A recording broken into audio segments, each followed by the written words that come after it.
Sorry about being a bit late tonight. Something came up and I had to make a decision about which was more important. I'll just redirect my microphone there and turn it up a bit because I haven't quite had a chance to get ready. So I had to say, well, drill down's going to have to wait. So thanks for waiting. That's if you did actually wait. So I don't know who's there at the moment. I can see a few people who are on board. I'm just sort of making a few things happen here so I can see what's going on. And so we're going to look at this passage now. The reason that I didn't want to just leave this passage and go, it's okay, we don't need to do it, is because I think it's really important. It's a really good one. And if anybody ever watches this, that's great. If not, well, I've had a chance to think it through again anyway. So let's think about this. And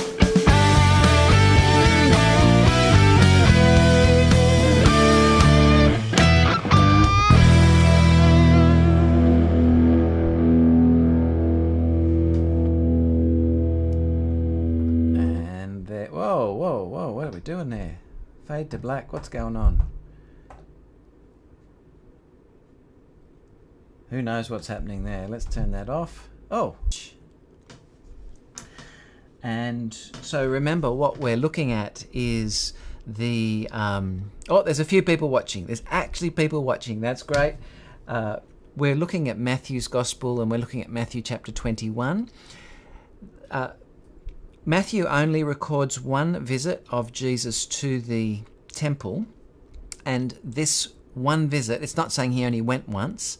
It's saying that this is the most important visit that he had. Now, you can think of other times that Jesus went to the temple. He went when he was 12. You remember that? He went when he was 8 days old and met Simeon. And he would have gone every single year at the time of Passover. So that's the sort of things that are happening. And you can... see that. But what Matthew is saying is the most important one is this time. He spends 2 days. And the first day he spends at the temple is the day that he walks in on a donkey, or he rides in on a donkey, I should say. And then the next thing he does is turns the tables over. And it causes a ruckus there. That's day one. Day two, significantly, is the first thing he does is here. The day two, significant, is the first thing he does is curse a fig tree. Now remember, we don't like titles, so we're going to scribble that one out. Even though that is what happens, it's more than that. So let's have a look at what happens. In the morning, as he was returning, so he's coming back to the city, and that is, he's gone outside of the city, he's come back to the city, and he is eventually going to come to the temple. Now he became hungry. Now let's think about this word hungry. Important word, hungry, because he has a desire for something. And we're going to find that this desire for fruit that he has is the desire that God has for his people to be fruitful. So the temple was always meant to be a fruitful place. And here we have Jesus coming to a fig tree, and the fig tree was a symbol of not only Israel, but of the temple in particular. And so we've got this early in the morning, curious event of Jesus cursing a fig tree, and we've got to ask the question: what do you do that? What did you do that for? And so you might have some feelings for the fig tree, and fair enough. You think, poor fig tree, it didn't know what it was, just trying to do its thing. But it didn't do it, and Jesus goes and curses it. I suppose I've got to ask you to look past that for now and see that this is an illustration, or it's symbolic of what is going to be happening in a moment. Now I'm just going to turn my fan off because that's going to give a background whir, so I'll be back.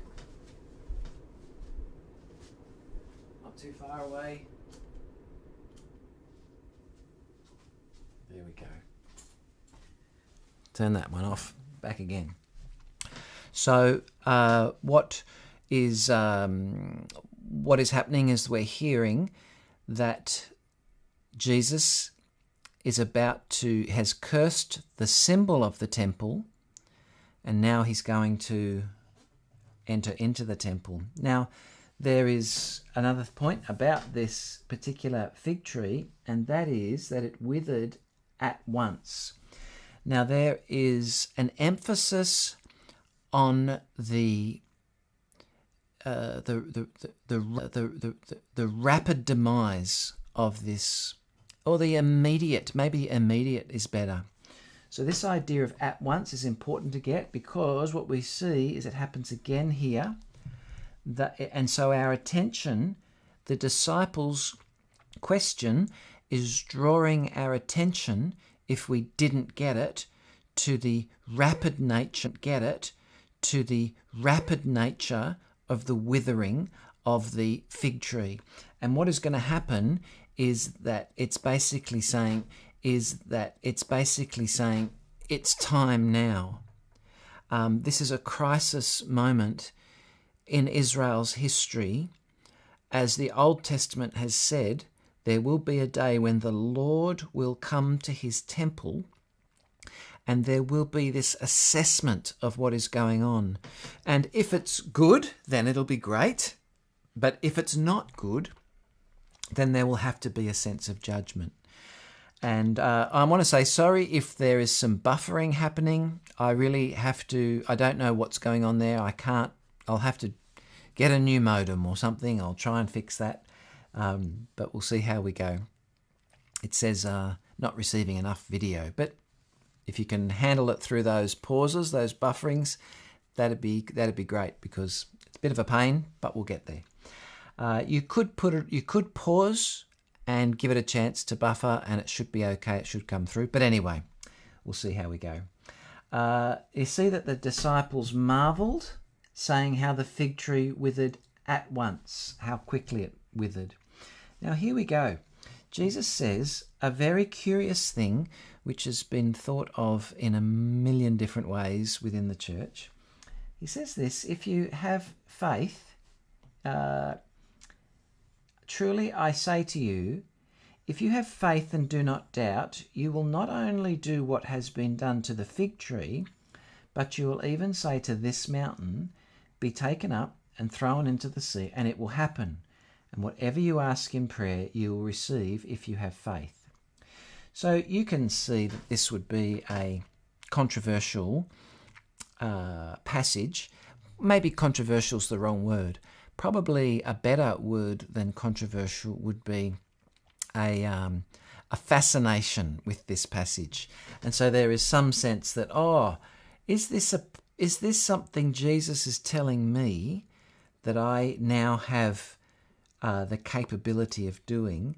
And that is praying even for a mountain to be thrown into the sea. Well, I can't think of anyone in all of history who's been able to throw a mountain into the sea by their prayers.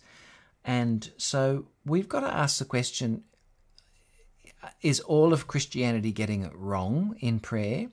Did Jesus hope that people would get it right, but no one has? How disappointing. Or is it saying something else? And I think you're going to get it right when I say it's saying something else, but it's saying something very important, and probably something even bigger than being able to throw the local mountain into the sea. The fish wouldn't be that happy, or the birds either, or whatever lives on the mountain.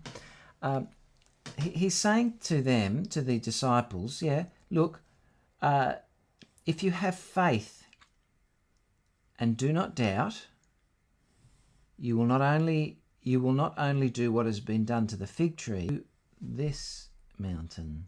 Now, I just want to point that out. This mountain. And Penny's back. Awesome. Welcome back, Penny. I'm sorry that I was late and you weren't. Even if you say to this mountain. So we've got this important thing. What is this mountain? And there's two things I want to say here, and you can decide which one you want to go with, or you can go with something completely different if you want. This mountain.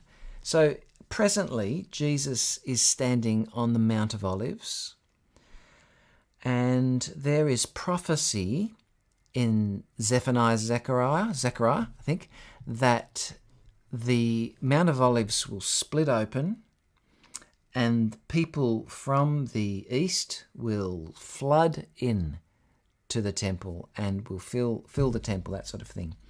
So it might be that prayer can cause that mountain to split so that that mission can happen. So it's a mission prayer. That might be it. And there is, in the Old Testament, that expectation that the Mount of Olives will split. Now, it's not a physical split. It's metaphorical. It's a symbolic split. And so that's what it's talking about there. But I think it's something else. I think that the mountain is the mountain that the temple is on. And it's very close to the Mount of Olives. It's part of that mountain. You can look right across to the temple. It's an amazing view. And I hope to go and do that again one day when everything's calmed down over there.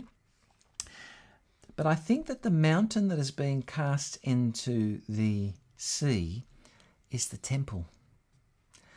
And there will be prayer. Jesus will do it.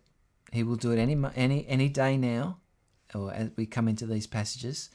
That temple will be thrown into the sea. That is, you could say, into the sea of the Gentiles, into the metaphorical sea, and that it will be ended in some description, finished, but then brand new and open at the same time. And so there is this sense that where Matthew's gospel is heading is that every tribe and language and nation will build themselves around Jesus, the new temple. Then later on in other passages we find those people who are building themselves to become living stones around that temple. And so I do think that there is an important saying here by Jesus about prayer, and prayer that, that says no data. I hope there's something coming through to you. Please text me if you have any problems, and I will, for the temple to be finished, and that's what the disciples are being told, that they will be able to pray, and that's exactly what they do pray when they pray those mission prayers. Now, you might think, well, I don't even get all of that. What are you saying? It's just something to think about and something to think through. Now, the next thing here is we have beautiful heading. And you know what we do with headings? We just scrub them out, because what they do is they make us think what the passage is about before we actually look at the words. I want to say that, yes, the authority of Jesus is challenged in these next verses, but it's actually not that which is what dominates. What dominates is not the religious leaders affecting the challenging the authority of Jesus. It's Jesus challenging the authority of the leaders. This is the Lord coming to his temple and assessing what's going on. They're not challenging his authority, he's challenging theirs, and that's exactly what comes up. When he entered the temple, the chief priests and elders of the people came to him as he was teaching and said, "By what authority are you doing these things?" And we know that these things are the things of riding in on the donkey, of turning the tables over, of letting the people sing Hosanna to the Son of David, of heal and teaching as well. What authority are you doing these things? Now, Jesus marvelously and cleverly, he says, I'll answer your question with a question. Now, there's two things to say here. First of all, the answer to his question is the answer to their question. If they refuse to answer his question, they effectively refuse to get an answer to their question. Did that make sense? You might need to stop and rewind that. Maybe it's paused or something to give you that. But the second thing to say, I think, is Jesus' graciousness. He's not being cagey. He's not being reluctant to answer. But I think the way that he asks is he's giving them every opportunity to see the error of their ways and to be able to rethink their thoughts. So he's being very patient with them, even in asking them this question. So as we move on, we'll see, if you tell me the answer, then I'll also tell you what authority I do these things, because the answer to this is the answer. And here's the question. The baptism of John, from where did it come? From heaven or from man? So you can see he's saying if it's from heaven, then his authority is from heaven because John was pointing to Jesus. So if they say heaven, then they have to say Jesus' authority is from heaven as well. But if they say man, then they have a problem, and we can see that. They discussed it among themselves, saying, if we say from heaven, he will say, why did you not believe him? And by implication, why do you not believe Jesus? But if we say from man, we are afraid of the crowd, for they hold that John was a prophet. So there is this fear of the people. So there's this irony, isn't there? They don't want to say yes to John or to Jesus. Neither do they want to reassess their thoughts. They also are leaders who are afraid of the people. That's not very good leadership, is it? They're afraid of the people there because they hold that John was a prophet. So they answer, we do not know. And then so Jesus says to them, well, then neither will I tell you by what authority I do these things. So I think his reluctance to answer the question straightforward is he really wants them to see for themselves. And his reluctance is really for their realization. Jesus doesn't condemn them. They condemn themselves. And you'll see this in the next story as well as the following parables. So let's have a look at that. And look, there is a heading again. And what do I do to headings? Well, we need to scrub out those headings because you know what that heading has already done? It's given a break between this part and this part of the passage. And so you might even finish here and think that here is something new beginning. And it's simply not the case. This is directly connected to what has already been said. And you can see further down that he even talks about John. So further down he talks about John. So everything he says is that. So let's have a look at this parable. What is said? Let me just check. Oh, Linda's here. Hello, Linda. Good to see you. That's good to know it's coming through. What do you think? What do you think? There's going to be lots of yous in this one. What do you think? A man had 2 sons, and he went to the first and said, son, go and work in the vineyard today. And he answered, I will not.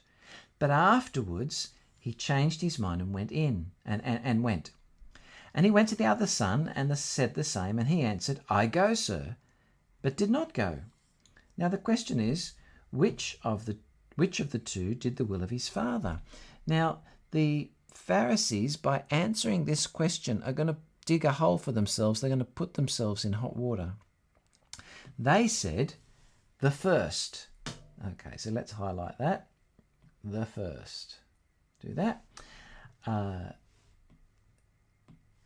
Jesus said to them, truly I say to you, the tax collectors and prostitutes go into the kingdom of God before you. For John came to you in the way of righteousness, and you did not believe him. But the tax collectors and prostitutes believed him. And even when you saw it, you did not afterward, you did not change your minds and believe him. Now, afterward is connected to afterward. But afterward, he changed his mind. So, Jesus, here afterward, is saying that the religious leaders of the day said no to John, even though it was the Father calling through the prophet John, they said no. But even after they saw the tax collectors and prostitutes believing and repenting and becoming, producing fruit in keeping with repentance, so John says, even afterward, they did not change their minds. But look, afterward, he changed his mind and went. So this and this is what is matched up. The Pharisees say that the first son who said no, but afterward changed his mind, is the obedient son. What they've done is just condemn themselves. Jesus didn't have to say a word.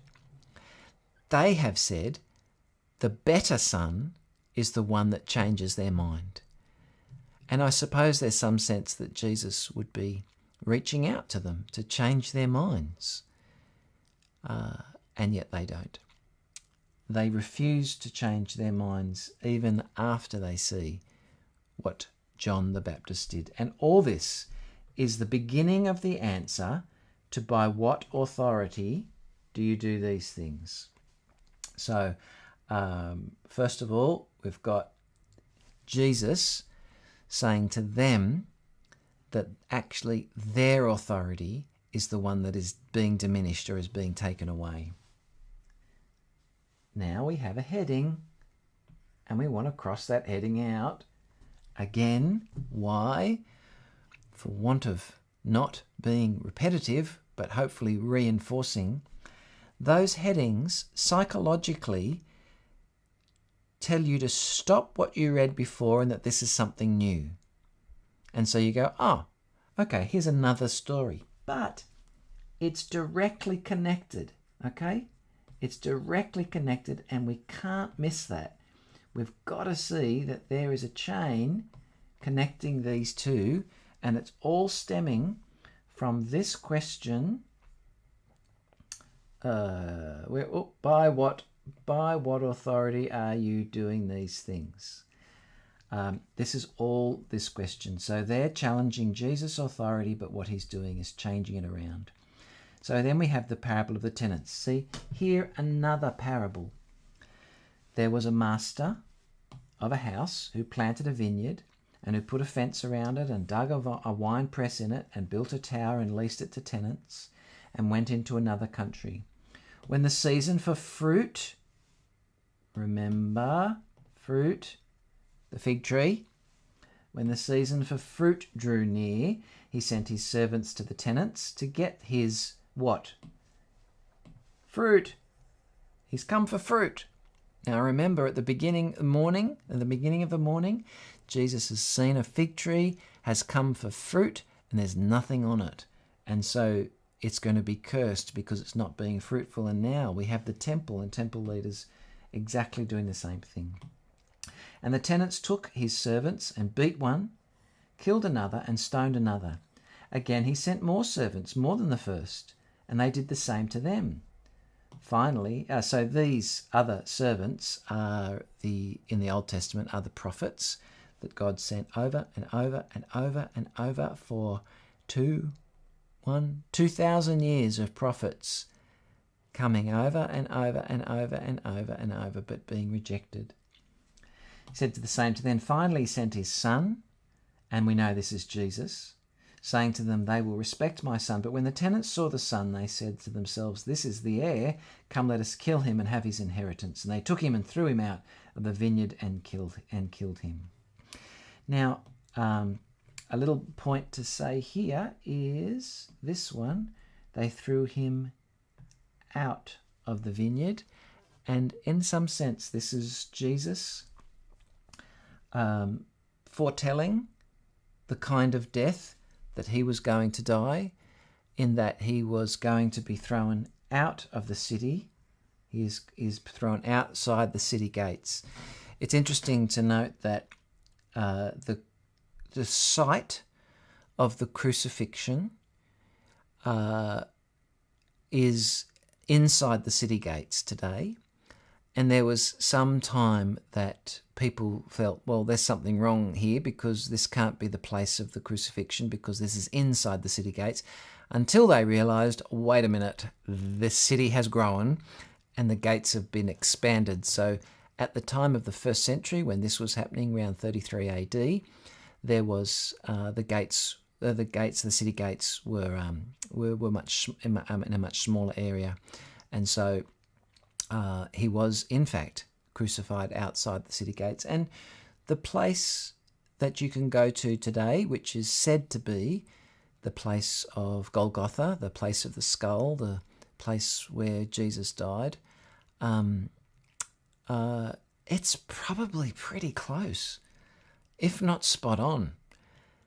I think, it would have been in living memory of many to say, this Jesus who died, yeah, he died there. This was where it was. And so there will be a real possibility, in fact, even a probability, that sort of idea was being passed down, and that placement was being passed down. So anyway, that's the point I'm just saying about the word out there, outside the city gates, from out the vineyard, outside of the temple, and killed him. Here's the question. When therefore the owner of the vineyard comes, what will he do to those tenants? Now, see here, what Jesus is doing again is he's asking them a question in response to a story that he's told them, and what they're going to do is to condemn themselves even more.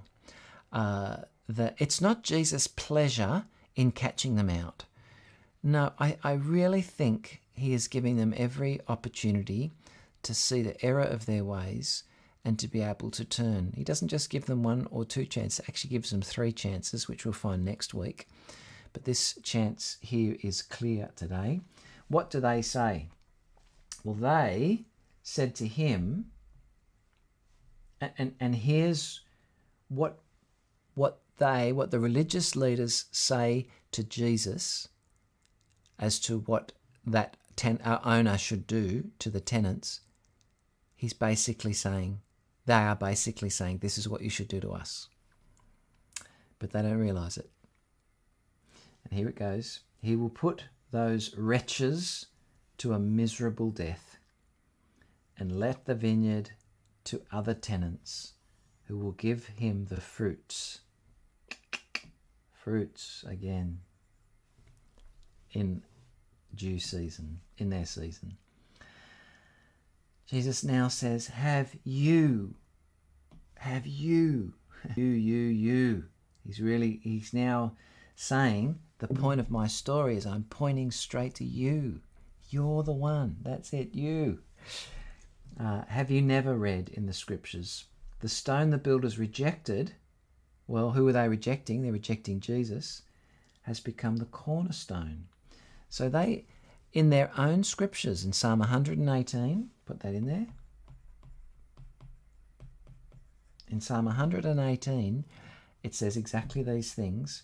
And Jesus is saying, the son that is rejected in the story of the tenants, you're the ones that are rejecting him, and the person you are rejecting is me.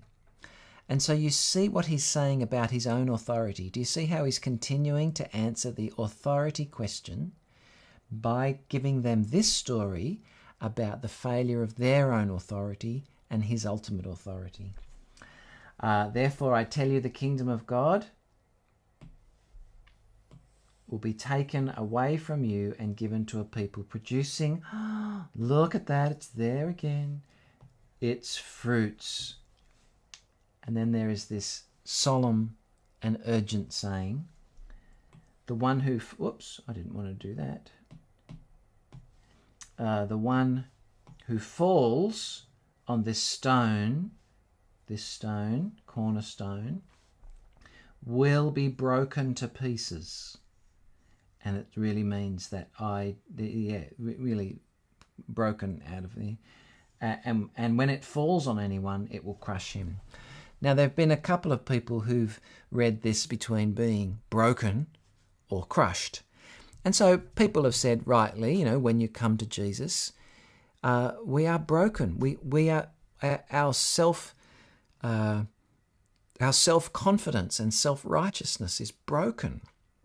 We are broken. We are broken in confession and fall on you and crushing you to powder. That's a possibility. That's a possibility. And the word but is in that sentence.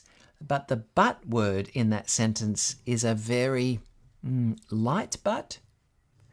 It's not a strong but. This, as in on the other hand, it is really just unpacking the same idea twice. There is a sense here that Jesus is saying very solemnly and urgently, the stone that you reject, that stone will break you or crush you if you reject it. There is no other option. You can't avoid it. You can't leave it be. You receive and not reject that stone, or you don't reject the rejected stone, but you accept the rejected stone. And that is what it is to not be broken and not be crushed. So you can have your own way there and whatever you think you'd like to do. It might be saying, fall on Jesus and be broken, but it's better than having Jesus fall on you and be crushed. Or it's saying, this is a very solemn and urgent moment in the history of Israel. If you reject the Son at this point, then in his death and resurrection, he will, you will have nowhere else to go. To reject the Son in that generation is a crisis moment. And like we find out later in Matthew 24, I think it is, we'll get there, is that Jesus' emphasis is on that generation. That all of the things that we think are talking about the second coming later on, Jesus is saying that generation will experience them all. And so what we need to see is that the coming of Jesus to the temple to assess the leadership is the Lord coming to his temple at the end of the age. So the end, I'll put it this way. I went and visited a friend. He showed me an old Bible that he had. And when I opened it up at the end, it said, the end. I said to him, that's a shame it says the end, because really the end of Revelation is really the new beginning, isn't it? Which we agreed. But that made me think, the Bible is a book where the beginning is at the end and the end is in the middle. And the end is in the middle where Jesus turns up, is the Son of Man coming in the clouds with glory. This is the Son of Man ascending into heaven, going to the right hand of the Father and pouring out the Spirit from there. So that's, I think that's an important thing. Please keep that in mind, because we're going to be thinking more about that in the sermon series to come, and we're going to see that. How are we going time-wise? I think we better finish up, but we can finish just with these verses, because what the Pharisees heard, when they heard these parables, they perceived that he was speaking about them. Finally, they've got it. And I suppose the question then is, he's speaking about us. We're the ones that have rejected the rejected stone. We can change our mind and we can accept it. But what do? And although they were seeking to arrest him, they feared the crowds, because they held him to be a prophet. Okay, there we go. We've done this evening. I'm sorry that came up a little bit later than normal. I'll come back to there. And anyway, thank you for the 10 or so that are here watching. That's all right. That's a group of 10. We love it. Let me encourage you, keep on thinking through these things carefully. It's good for us to be able to have the sermon on Sunday and then a refresher and a deepening on a Wednesday, just to keep our minds in this passage, because we really want to hear God speak, and he will speak to us through these words. And what he has said already today is that the authority, the Lord, the authority has come to his temple. He's assessed the authorities there and has found them wanting. We're going to find that, and one more picture of that next week, how that's happened. But tonight, that's it. thanks for being here, and I love it that we're here together. And I will say, see you later.